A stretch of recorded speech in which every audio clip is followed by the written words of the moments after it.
आपल्याला दिसत आहे ही चकली. हा चकली ऐतावेळी भाजणीचे पीठ नसताना घरातीलच पदार्थापासून बनवलेला आहे. ह्यासाठी 1 वाटी तांदळाचे पीठ, 1 वाटी ज्वारीचे पीठ आणि 2 वाटी पोहे व अर्धा वाटी फुटाण डाळ.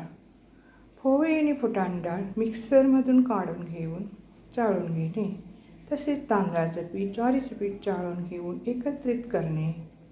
त्यामध्ये ओवा, तीळ, हिंग, चवीनुसार तिखट, मीठ घालायचं आहे.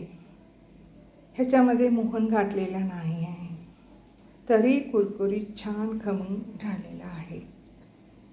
हे एकत्रित मसाले व धनेपीठ, जिरेपूड सगळं घालून पीठ सगळं एकत्रित करून घेतल्यानंतर गॅसवर कढई ठेवून त्यामध्ये पिठाएवढे पाणी घालून उकळून घेणे.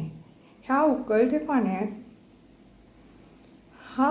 पीठ सगळं एकत्रित घालणे व छान उकळून घेणे व ताट झाकून 5 मिनिट ठेवणे. नंतर लागेल ते गार पाणी घालून व्यवस्थित छान मळून घेणे व चकलीच्या साचेने छान छान गोल चकली पाडून तेलात सोनेरी रंग येईपर्यंत तळून घेणे. तयार चकली खमंग कुरकुरीत. कसे वाटले?